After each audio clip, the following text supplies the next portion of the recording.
조선의 왕자로 태어나는 것, 누구나 꿈꾸는 최고의 축복이죠. 하지만 어떤 이에게는 그 화려한 신분이 평생을 짓누르는 저주가 되기도 합니다.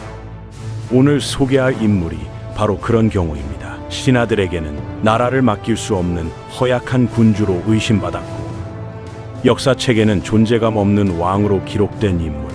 하지만 그는 적장자였고, 30년이라는 긴 세월을 기다린 끝에 마침내 왕위에 올랐습니다.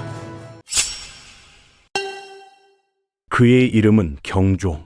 과연 왕자라는 신분이 어떻게 그의 삶을 송두리째 무너뜨린 비극이 될 수 있었을까요? 경종의 이야기를 이해하려면 먼저 그의 아버지 숙종 시대로 거슬러 올라가야 합니다. 17세기 후반 조선의 19대 왕 숙종이 다스리던 시기는 겉으로 보기엔 강력한 왕권이 확립된 안정기처럼 보였어요. 숙종은 14살의 어린 나이에 즉위했지만 결코 만만한 군주가 아니었습니다. 그는 선대 왕들과 달리 신하들의 눈치를 보지 않았고, 자신의 뜻을 관철시키는 데 주저함이 없는 강력한 카리스마를 지닌 인물이었죠. 그의 통치 방식은 한마디로 환국 정치로 요약됩니다. 환국이란 말 그대로 판을 뒤집는다는 뜻이에요. 숙종은 특정 붕당이 너무 강해져 왕권을 위협한다고 판단되면 하루아침에 그들을 권력의 중심에서 몰아내고 반대편에 정권을 넘겨주는 극단적인 방식을 사용했습니다. 이는 왕권을 강화하는 데는 효과적이었지만 전국을 극도의 불안정 속으로 몰아넣는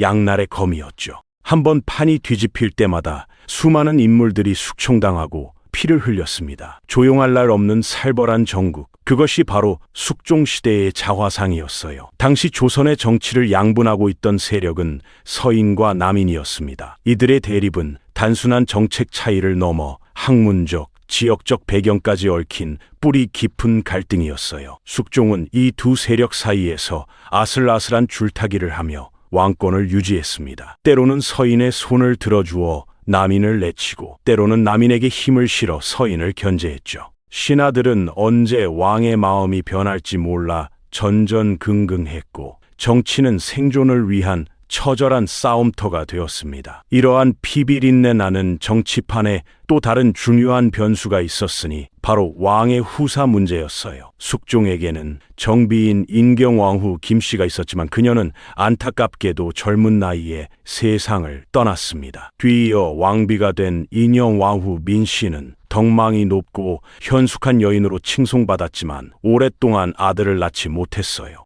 왕조 국가에서 왕의 대를 이을 아들이 없다는 것은 국가의 근간을 흔들 수 있는 심각한 문제였습니다. 모든 신하들과 백성들이 애타게 왕자의 탄생을 기다리고 있던 바로 그때 혜성처럼 한 여인이 등장합니다. 그녀의 이름은 장옥정, 훗날 우리가 장희빈이라 부르는 여인이었죠. 장옥정은 조선 최고의 명문가 출신이 아니었습니다. 그녀의 가문은 역관을 배출한 중인 계층이었어요. 당시 사회에서 중인은 양반과 평민의 중간 계층으로 신분 상승에 뚜렷한 한계가 있었습니다. 그런 그녀가 궁에 들어와 궁녀가 될 수 있었던 것은 그녀의 집안이 남인 세력과 어느 정도 연줄이 있었기 때문으로 추정됩니다. 하지만 그녀가 가진 가장 큰 무기는 바로 그녀 자신의 매력이었어요. 역사 기록은 그녀를 참으로 아름다웠다고 묘사합니다. 빼어난 미모와 총명함을 겸비한 장옥정은 곧 숙종의 눈에 띄었고 그의 마음을 단숨에 사로잡았죠. 하지만 왕의 총애를 받는 길은 순탄치 않았습니다. 당시 궁궐의 가장 큰 어른이었던 명성왕후 김씨는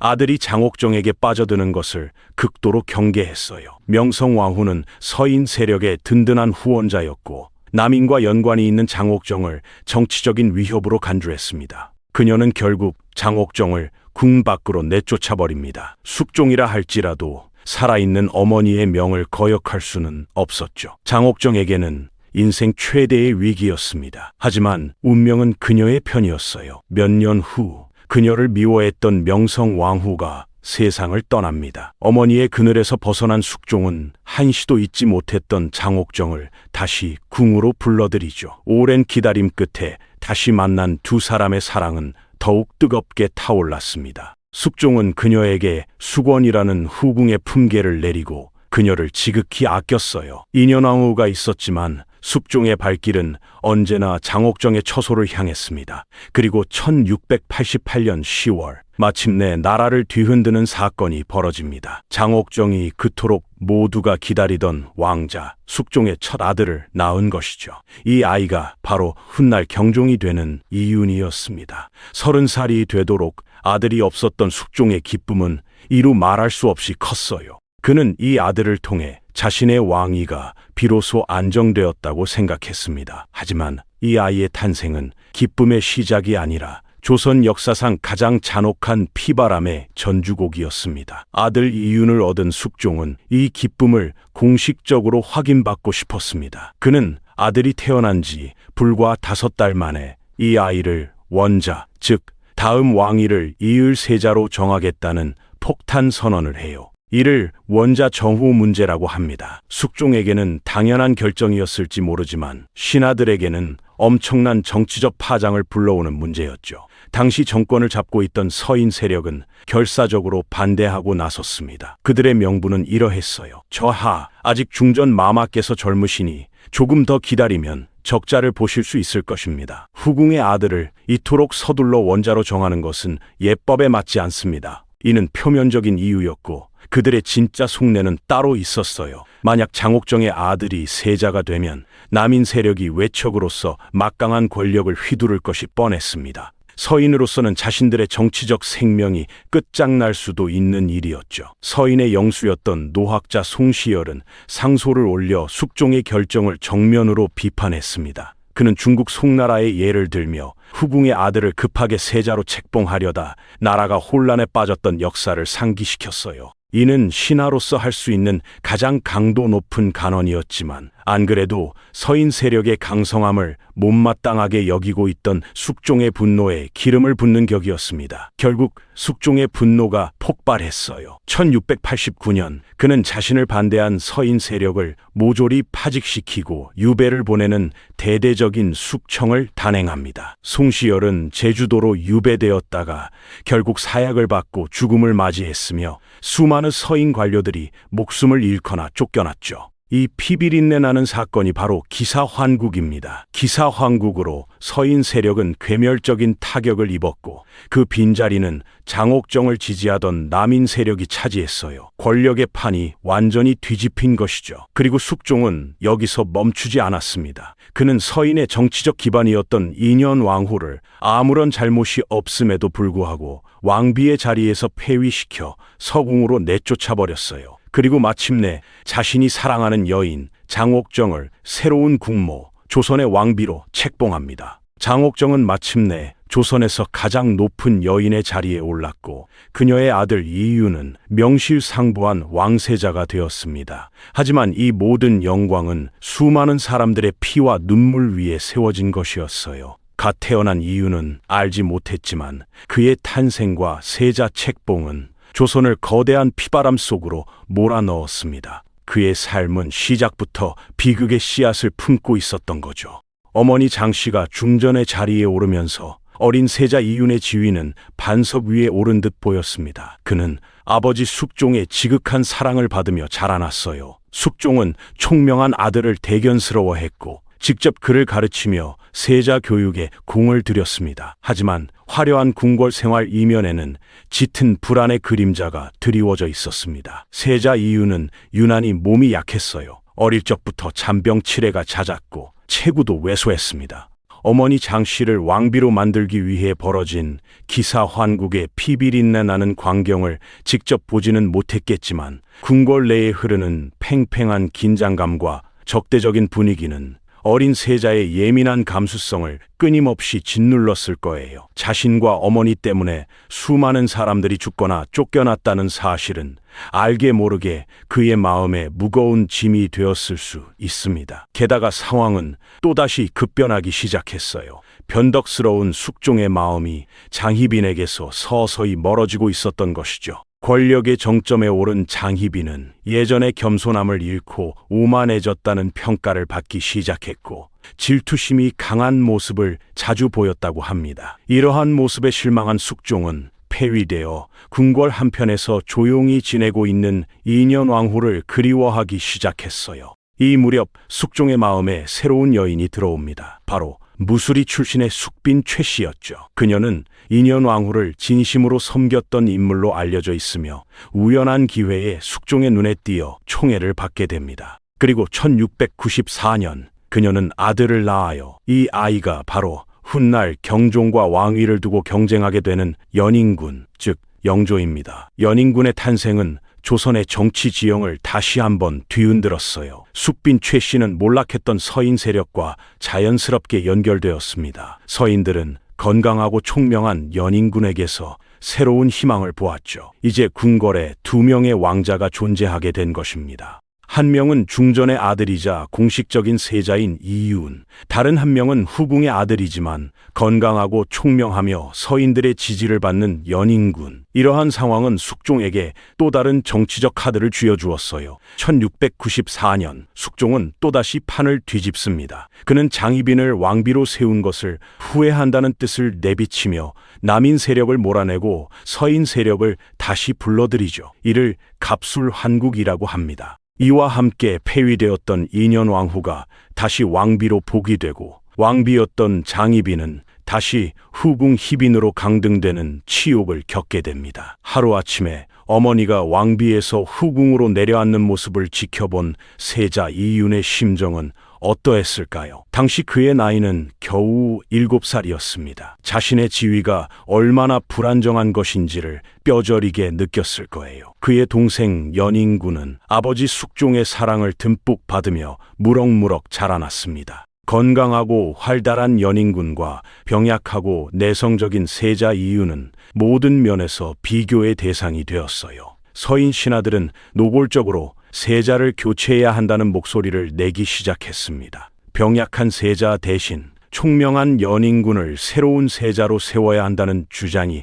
끊임없이 제기되었죠. 어린 세자 이윤은 거대한 정치적 소용돌이의 한복판에서 홀로 서 있었습니다. 아버지의 변덕스러운 마음, 강등된 어머니의 불안과 분노, 동생을 향한 신하들의 기대와 자신을 향한 의심의 눈초리, 이 모든 것이 어린 그의 어깨를 짓눌렀어요. 그의 세자 시절은 결코 평온하지 않았습니다. 그것은 자신의 자리를 지키기 위한 고독하고 처절한 싸움의 연속이었죠. 그의 앞날에는 더욱 가혹한 시련이 기다리고 있었습니다. 바로 어머니 장희빈의 비극적인 최후였어요. 1694년 갑술환국으로 인현왕후는 눈물 속에 폐위되었던 중전의 자리로 돌아왔습니다. 그녀를 따르던 서인 세력에게는 승리의 순간이었고 조정을 휩쓸었던 광풍도 잠시 잦아드는 듯했어요. 하지만 궁궐의 평화는 그리 오래 가지 않았습니다. 한번 금이 간 관계는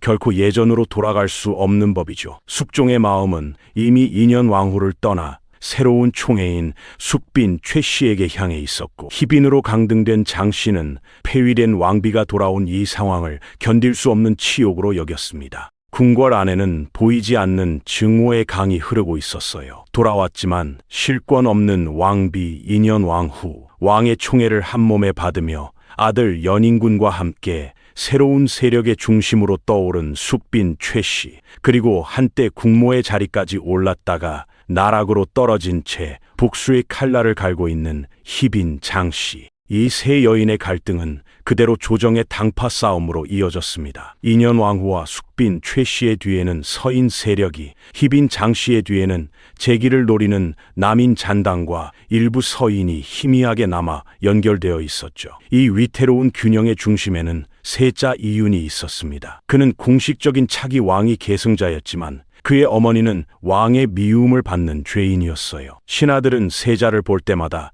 그의 어머니 희빈 장 씨를 떠올렸습니다. 그의 존재 자체가 희빈 장 씨가 완전히 몰락하지 않았다는 증거이자 언제든 남인 세력이 재기할 수 있다는 불씨로 여겨졌죠. 반면 총명하고 건강한 동생 연인군은 서인 세력에게 매력적인 대안이었습니다. 그들은 공공연하게 세자의 자질을 의심하며 연인군을 칭송했어요. 세자 이윤은 이 모든 암투와 갈등을 온몸으로 느끼며 성장했습니다. 그는 어머니를 외면할 수도, 그렇다고 대놓고 편들 수도 없는 진퇴양난의 상황에 놓여 있었죠. 그는 필사적으로 학문에 매진하며 세자로서의 본분을 다하려 노력했어요. 아버지 숙종에게 흠잡힐 만한 모습을 보이지 않는 것만이 그가 살아남을 수 있는 유일한 길이었습니다. 하지만 그의 노력에도 불구하고 운명은 그에게 가장 잔인한 시련을 예고하고 있었습니다. 1701년 복위한 지 7년째 되던 인현왕후가 갑자기 병석에 눕습니다. 평소 건강했던 그녀였기에 궁궐은 술렁였어요.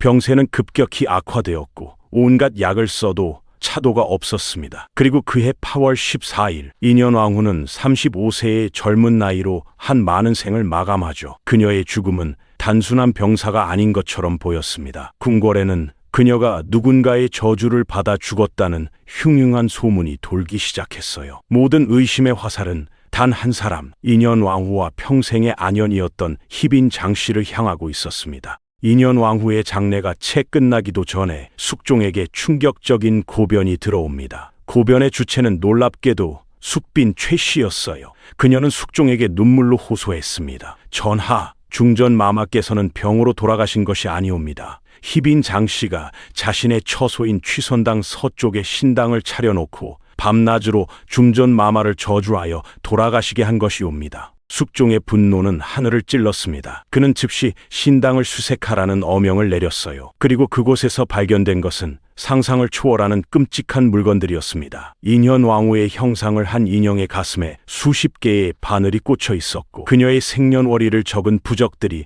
불태워진 채 발견되었습니다. 저주할 때 사용하는 각종 무구와 동물의 뼈도 쏟아져 나왔죠. 희빈 장씨가 무당을 불러들여 인현왕후를 저주하는 구판을 벌였다는 숙빈 최씨의 고변이 사실로 드러나는 순간이었습니다. 사건은 걷잡을 수 없이 커졌어요. 이는 단순한 질투를 넘어 국모를 시해하려 한 대역죄에 해당했습니다. 숙종은 관련자들을 모두 잡아들여 국문하라고 명했죠. 희빈 장씨의 오빠인 장희재와 그녀를 따르던 궁녀, 무당들이 줄줄이 끌려와 모진 고문을 받았습니다. 고문 끝에 그들은 모든 죄를 자백했어요. 희빈 마마의 명을 받아 중전 마마를 저주하였나이다. 자백 내용 중에는 더욱 충격적인 사실도 있었습니다. 그들은 인현왕후뿐만 아니라 숙빈 최씨와 그녀의 아들 연인군도 저주의 대상으로 삼았다는 것이죠. 이 끔찍한 사건을 무고의 옥이라고 합니다. 무고란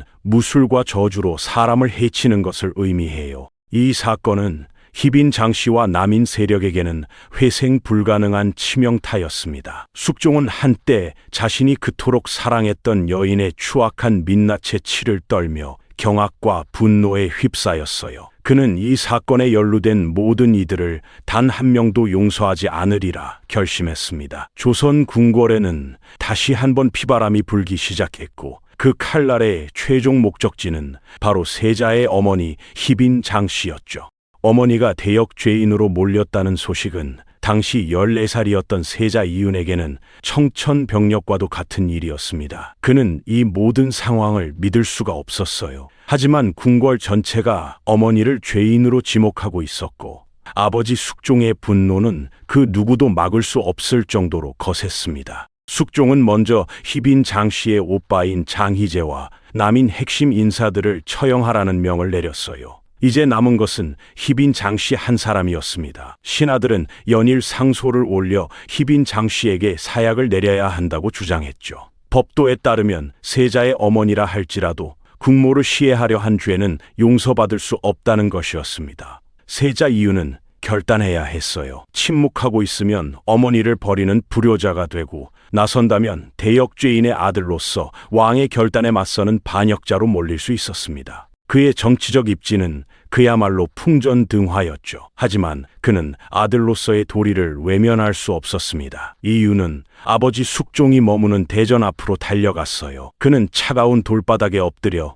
눈물로 호소하기 시작했습니다. 아바마마, 소자의 어미옵니다. 부디 자비를 베푸시어 목숨만은 살려주시옵소서. 이 모든 것이 소자의 불찰이옵니다. 어미의 죄는 곧 소자의 죄이니 차라리 소자를 벌하여 주시옵소서. 어린 세자의 애절한 울음소리가 궁궐에 울려 퍼졌습니다. 그는 며칠 밤낮을 식음도 전폐한 채 석고 대죄를 했어요. 그의 스승과 세자를 보필하는 신하들도 그의 곁에서 함께 용서를 구했습니다. 그들은 세자의 장례를 생각하시어 부디 어미를 살려주심이 옳다고 간했죠. 세자의 생모를 사사하는 것은 아들의 가슴에 평생 지울 수 없는 대못을 박는 일이며 이는 훗날 국정에 큰 부담이 될 것이라는 논리였습니다. 하지만 숙종의 마음은 얼음장처럼 차가웠습니다. 그는 아들의 눈물을 외면했어요. 그에게 희빈 장씨는 더 이상 사랑했던 여인도 세자의 어머니도 아니었습니다. 그녀는 자신의 아내를 저주해 죽인 똑똑한 요부일 뿐이었죠. 1701년 10월 10일 숙종은 희빈 장씨에게 자진하라는, 즉 사약을 받으라는 비만기를 내립니다. 아버지의 최종 결단 앞에 어린 세자는 절망했어요. 자신의 모든 노력이 허사로 돌아갔고 오히려 아버지의 분노만 키웠다는 사실에 그는 무너져 내렸습니다. 어머니의 죽음을 막지 못했다는 죄책감, 자신을 냉혹하게 바라보는 아버지에 대한 원망과 두려움, 그리고 홀로 남겨졌다는 처절한 고독감, 이 모든 감정이 14살 소년의 여린 마음을 갈기갈기 찢어 놓았습니다. 희빈 장씨는 결국 사약을 받고 43세의 나이로 파란만장한 생을 마감합니다. 한때 궁녀에서 왕비의 자리까지 올랐던 여인, 조선 최고의 요부이자 앙녀로 기록된 여인의 최후는 그렇게 비참했어요. 어머니의 죽음, 이 사건은 세자 이윤의 삶을 송두리째 바꿔놓았습니다. 그는 어머니를 지키지 못한 죄인이 되었어요. 그의 존재 기반이었던 외척 세력은 완전히 붕괴되었습니다. 무엇보다 그의 마음속에는 영원히 치유될 수 없는 깊은 상처와 트라우마가 새겨졌죠. 아버지가 어머니를 죽였다는 끔찍한 사실, 그리고 그 과정에서 자신이 아무것도 할 수 없었다는 무력감은 평생 그를 괴롭혔습니다. 이제 그는 대역죄인의 아들이라는 주홍글씨를 가슴에 품고 언제 자신에게 칼날이 닥칠지 모르는 불안감 속에서 하루하루를 버텨내야 했어요. 그의 앞길은 한치 앞을 내다볼 수 없는 짙은 안개 속이었습니다. 오늘 준비한 영상은 여기까지입니다. 구독과 좋아요는 큰 힘이 됩니다. 다음 영상에서 또 만나요.